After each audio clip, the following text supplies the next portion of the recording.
This week on Act Out, the worst democracy money can buy and how federal overreach can turn back progressive environmental policies. Next, a retired special ed teacher and grandmother gets thrown in jail because a pipeline company is afraid of her. Finally, hemp has gone from miracle plant to demon seed and is now publicly swinging back to miracle plant. Industrial hemp advocate and activist Muriel Young Bear joins us to talk about the history, future, and power of hemp. From tweets to marching in the streets, this is Act Out.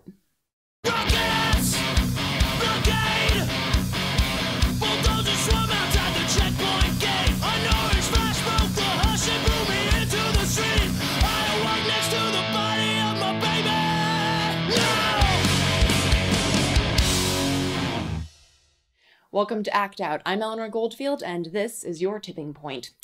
A report released last week by Open Secrets, the nonpartisan money and politics tracker, showed that in the 2018 election cycle, super PACs have already reported total receipts of $633,524,051.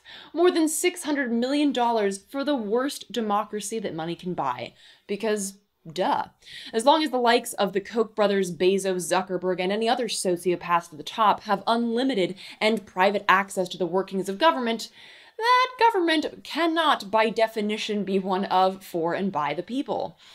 And speaking of the worst governments that money can buy, last Monday, the Trump administration announced their plans to eliminate the special waiver that allows California to regulate automobile emissions and fight the blankets of smog that sit atop major cities in California, like Los Angeles.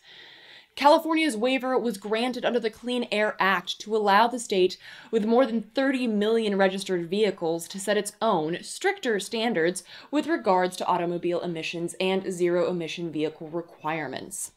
The Trump administration set its sights on the waiver as they hope to freeze national emissions requirements at 2020 levels through 2026. Thereby increasing fuel consumption by roughly 500,000 barrels of oil per day. California and other states that have followed their lead, such as New York, Massachusetts, and Pennsylvania, will likely fight this in court, but for now, this is a violent show of what the federal government is capable of in terms of dictating how folks thousands of miles away should live their lives. And, I mean, this isn't so much a state versus federal rights argument, but more so one of localized autonomy, the rights of people in their specific areas to decide how they want to live. Because, guess what? If oil tycoons had to live in their spills, if petrochem penis wrinkles had to breathe in the toxic fumes they spew, if Trump and friends had to live behind curtains of smog, you bet your ass their decisions would skew differently. And again, that's why it's so important that we organize and activate on a local level, because no one knows what a community needs more than a community member. And no movements with the power to address this kind of federal overreach will ever gain momentum without powerful grassroots. Our next headline comes from Pennsylvania and the local fight there against Energy Transfer Partners and the Mariner East 2 pipeline. On Friday evening, July 27th, 4 Huntingdon County sheriffs arrested Ellen Gerhart, a Huntingdon, Pennsylvania local, who has been fighting the proposed Mariner East 2 pipeline for years. So for those of you familiar with the show, you may recall that her and her daughter, Elise, founded Camp White Pine and the tree sit resistance that directly blocked Energy Transfer Partners in Sunoco from moving forward with the construction of the natural gas pipeline. And we covered the efforts and actions of Camp White Pine in more detail in episodes 119 and 125, which we'll link to below and in the show description. The arrest on Friday came after Energy Transfer Partners filed a petition to revoke Ellen Gerhart's bail and keep her in jail pending a trial for indirect criminal intent for allegedly sitting and standing on the easement. The petition offers up some amazing stories as grounds for their petition, including a claim that Ellen baited wild animals with cat feces, raw eggs, rancid milk, and ground turkey meat, even throwing rancid milk and turkey meat at the workers. Mind you, ETP also has a separate case against Ellen where they allege harassment via the throwing of a stick at pipeline workers. But I agree that doesn't sound crazy enough. Better up the ante to include what sounds like the contents of an absent-minded 20-something's apartment. The petition goes on to allege that, thanks to Ellen's fecal lactose baiting, a mountain lion was spotted at the edge of the easement. It's really just too bad that they didn't manage to get a picture of it, because that would have been quite something. According to the Pennsylvania Game Commission, the last Pennsylvania mountain lion was killed in the late 1800s. The northeastern U.S. population as a whole is thought to have disappeared in the 1930s. A destructive industry is summoning the ghosts of a destructive, murderous practice in order to condemn a protector to jail. That is some solid screenplay material right there. The petition also alleges that Ellen lit fires close to the easement in the hopes of damaging construction fences and equipment. Ellen's daughter Elise commented on this, stating that they are complaining about small fires off of the easement, which I have video of us completely dousing to the point where my mom was pushing the ashes around with her bare hands. Meanwhile, on 2 separate occasions, pipeline workers set off fireworks on the easement. But wait, there's more.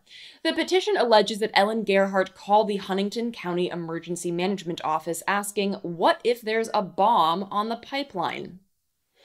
It's a funny question to ask, considering that the entire pipeline is basically a bomb. In fact, email evidence shows that Ellen asked, 1, what training, if any, have local first responders had in the likelihood of a leak/explosion along either the Mariner East 1 or Mariner East 2 pipelines? And 2, what evacuation measures would be implemented, and how would the public be notified in the event of a leak/explosion? She then goes on to explain her reasons for concern, something we also discussed in episode 125. Spoiler alert, in the event of a leak, LNG pipeline contents will leak in gaseous form and can travel for miles before being ignited by something as simple as a light switch, triggering explosions throughout the leak area. So yeah, really no need to put a bomb on a bomb, guys.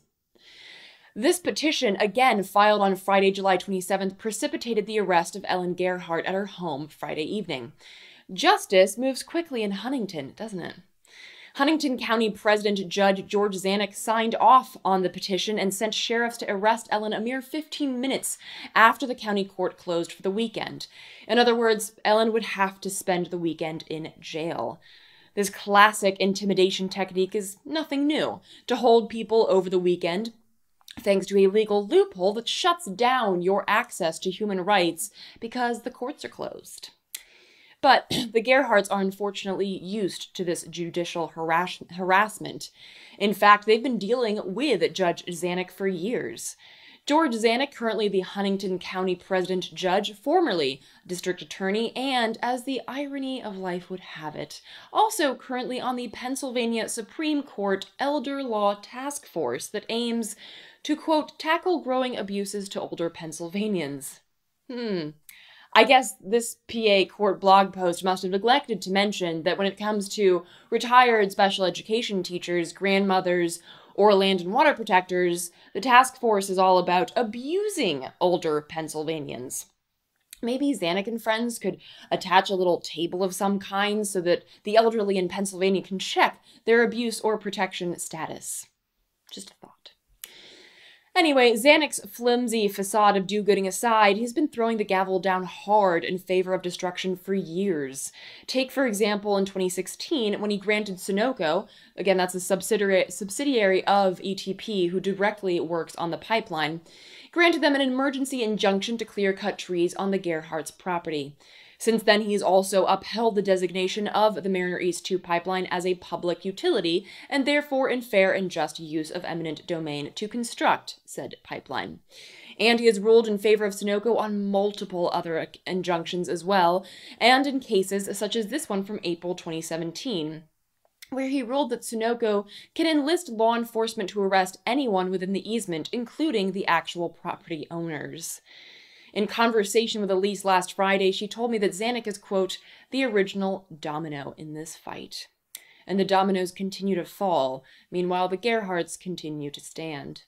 Over the weekend, friends, family, and allies made calls, and finally on Saturday, she was allowed to speak to her lawyer for 30 minutes. She was being held in solitary confinement, was on a hunger strike, and had not been given her thyroid medication. As of the taping of this show, Ellen is being held on $25,000 bail, even if the court agreed at a hearing on Monday, July 30th, that information in ETP's filing, i.e. mountain lions not living in Pennsylvania, was false. Regardless, Ellen will be in jail this entire week before she appears in court on August 3rd for yet another hearing. During that time, her family and friends are asking that folks keep calling the Centre County Correctional Facility and the Huntingdon County Court. Those numbers are listed below and will also be at the end of the show and in the show description. Folks can also help by donating to the legal fund via PayPal at the address below. Again, we will also include that information at the end of the show and in the show description. Moving on, a recent report by Global Witness shows that nearly 4 land and environmental activists were killed each week in 2017, making it the deadliest year on record for environmental activism. 207 people died in the course of work targeting companies and governments that seize land and destroy the environment.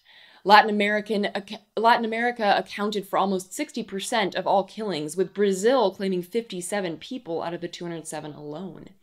Indigenous activists are particularly at risk due to both their direct dependence on the land and the ease with which both industry and governments disregard their rights and lives. This mentality is, of course, not only apparent in South America, but is also worsening in the Philippines, where the combination of bountiful natural resources, a large indigenous population, and high levels of corruption, as well as the residue of colonial-era land disputes, provide fertile ground for violence against activists. The report concludes what many of us feel and know already. Impunity and corruption make killings like these possible. 92% of those responsible for these killings were never brought to justice. 30 of the killings could be directly linked to government security forces and 23 to the police. When corporations and corrupt politicians shake hands over vast expanses of land and water, the lives of all affected beings are as expendable as felled trees. And keep in mind, by the report's own admission, this only includes the killings that could be tracked. Obviously, more than 207 activists lost their lives last year, and even when it's not a loss of life, the criminalization and demonization of those standing up for people and planet is apparent worldwide. Be it Ellen Gerhart, the folks at Standing Rock, Louisiana, you name it. In fact, a recent report by Greenpeace outlines the various tactics used by ETP, the company behind the Dakota Access Pipeline, Mariner East 2, and the Bayou Bridge pipelines.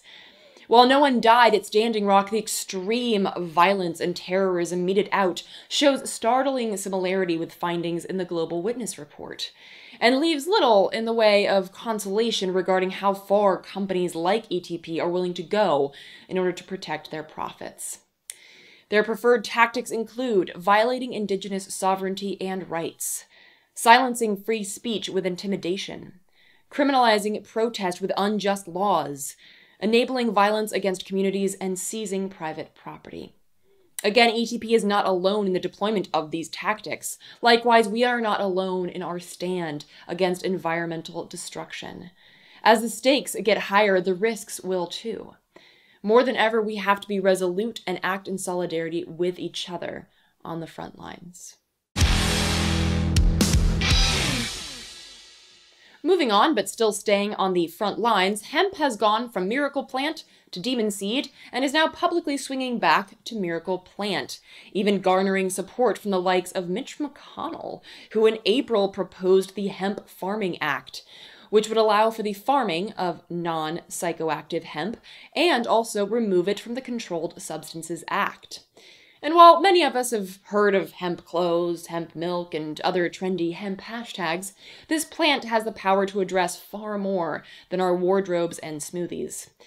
It can, in fact, tackle issues as grand as indigenous rights and climate change.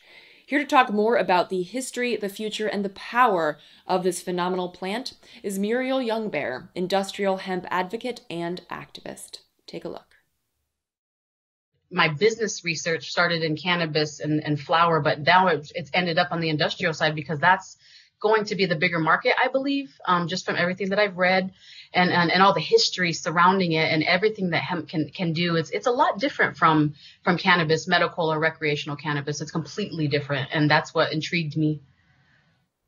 Well, and what's interesting, I'd like to hear more about this because specifically with the indigenous aspect and the economic power in your business side of things, it's an interesting blend because as I understand it, hemp can be used to further the rights of indigenous peoples in terms of economic power. Talk a little bit about that angle.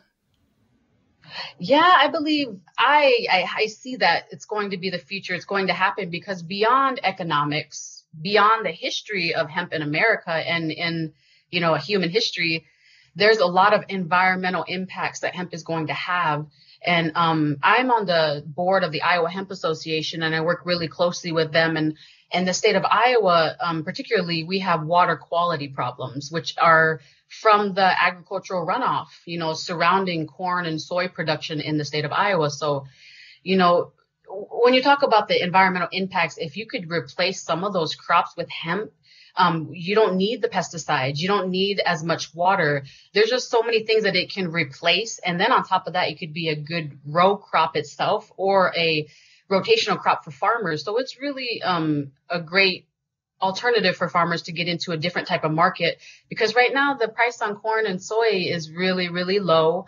Our rural farm communities are really suffering. And I've come from those communities and I see how this could be something that could change, how we move forward in the future.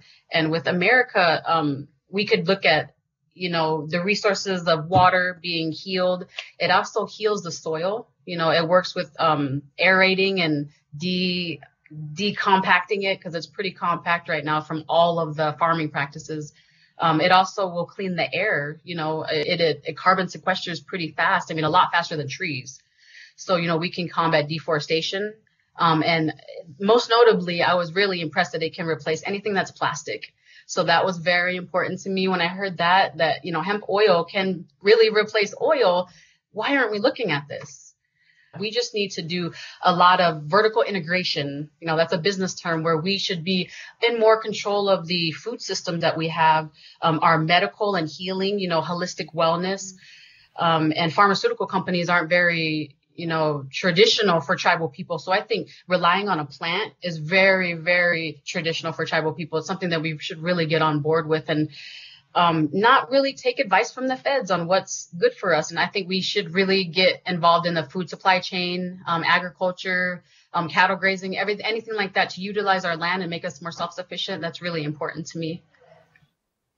So talk a little bit before we get to more to the present and the future here. Talk a little bit about the history of hemp in this country, but also any indigenous history that might be pertinent for understanding the properties of this plant. Sure. Yeah, industrial hemp was used in America. It was brought here, off of the Mayflower. Kentucky actually led it. In the 1700s, they were really, really big in hemp. So Kentucky is actually leading the movement again, but their history was founded on it. My state of Iowa was actually really big in hemp in the 1800s and also Kansas. So as you can see, the expansion westward also brought the hemp with them.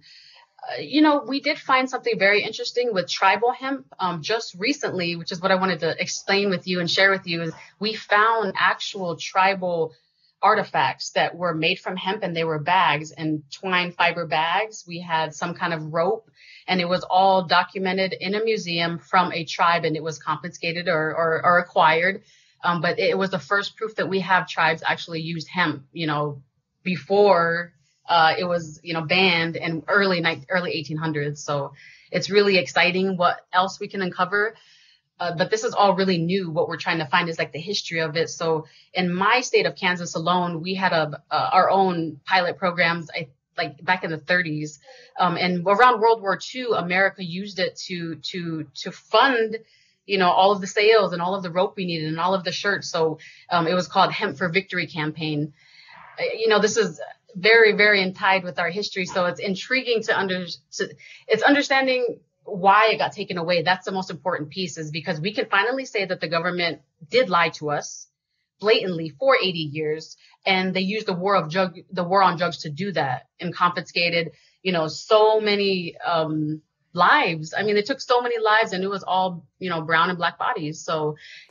So with regards to your work in hemp, talk a little bit about what your hopes are for, like what are you hoping to do specifically with hemp? Is it kind of like a localized issue with your community? Is it more of like a national campaign with hemp? What are you particularly working on right now? Yeah, I started local last year. In my own tribe, I started working with my tribe locally. And then I just started doing more education campaigns. I linked up and collaborated with a lot of people that are already doing so many good things. The Hemp Road Trip with Rick Trojan. He owns the largest hemp farm in America, in Colorado right now. I just went to the people that were actually doing it. Right now, I am trying to build something nationally, but it all starts grassroots. So I'm trying to get people to start these like little pockets of interest. So when we come together nationally as a tribe, we have more education and more strength, and we know what we're talking about. So I still educate all the time, every day. I consult a lot. A lot of tribal departments will contact me just to get information and to understand how it works. So my business, actually, I'm a business consultant, and I work in tribal economics and enterprise development.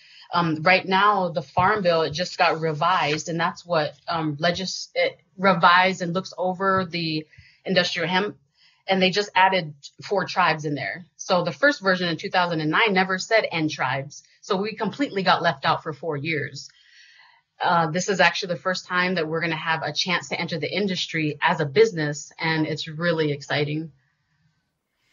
Yeah, it's such an interesting because a lot of times people talk just about hemp as, the healing properties, or even like, oh, it pulls CO2 from the air and it grows faster. But to have that Right. business side of things, I think is really interesting, because it really is like that, using the system against itself, using the market to Yeah. to influence the market to be better, and to take over destructive things like plastic and the corn subsidies and things like that, and replace it with something that is so much better for people and planet. I believe so. I guess my overall goal, to go back to what you said, is to get tribes to transition our investments from gaming and tobacco into something that's more sustainable and eco-friendly and in tune with our beliefs. This is something that can heal people and the land, and it's sustainable for a long time. I've heard it be compared to a buffalo, because this plant, you can use everything from the seeds to the fiber to the stalk to the root, and it's all going to be beneficial. So there's a huge problem with hemp now in America, is that we don't have a domestic supply chain. So this is something that I also want tribes to look at. As I see tribes investing in casinos, we invest in tobacco manufacturing plants. Why wouldn't we invest in a hemp manufacturing plant or a hemp processing plant, which is what's needed right now in America to get everything going? What would you like to see happen that would help move this forward, both in terms of political, but also people on the ground? Well, a lot of people, we need to start researching the Farm Bill, because that's what, regulates the entire industry. And a specific portion of it is HR 3530, which is the Industrial Hemp Farming Act. It just got revised in 2018.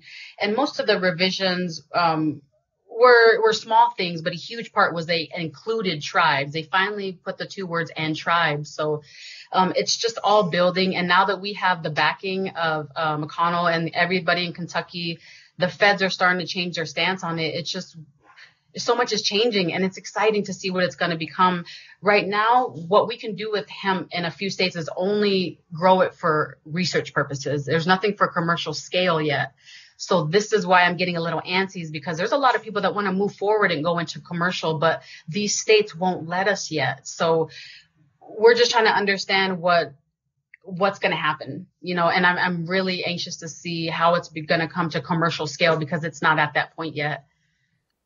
How does that work in terms of federal versus state? Like, if a state says we're growing it, but the federal government holds back, like, is there a certain point that they can go up to before the feds come and say, okay, it's getting a little too big? Or how does that juxtaposition work? That's a good question. I had that same question for Colorado. I was like, how do you guys get away with this? And it seriously is just the Congress and the people in that state asserting their own state sovereignty. They're telling the feds, no, we're going to do this. This is what's going to happen. And they're going off of the Industrial Hemp Farming Act, which came out in 2014. So of course it isn't federally legal yet. And that causes a lot of problems when you're trying to cross state lines. If you're trying to get one product to a client in another state, that's completely illegal. So the consumptions and usages are a problem right now. And even transporting product and seeds is causing so many problems because there's no federal oversight. Are there certain sites or places that you would recommend people go to get involved with this issue? Yeah, so they have the Industrial Hemp Research Foundation is really big in Colorado. The Hemp Industries Association is the most nationally recognized, and they're suing the DEA. They take on the DEA all the time, and they're the ones that fought for tribes to get in the Farm Bill.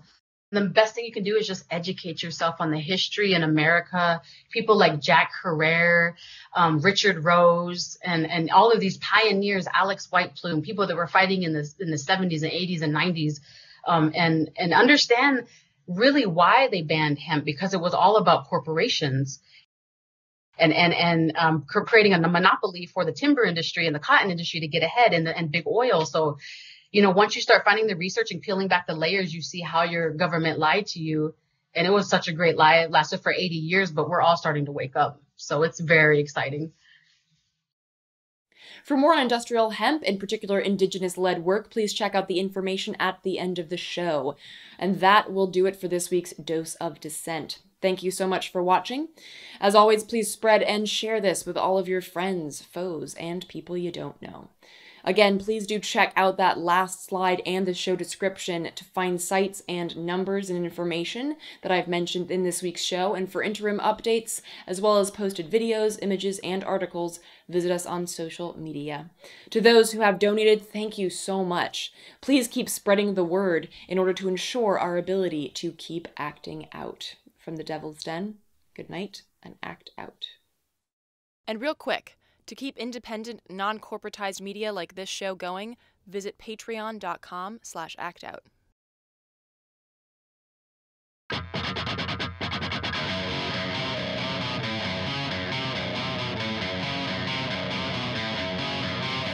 can hear the boots are stomping.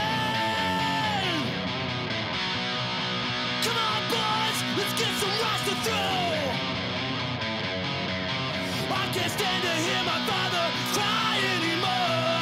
Time we left for nothing, motherfuckers dead in the road. We've been backing up inch by inch, we got nowhere else to go. It's been too many years since you pushed and shoved my shove.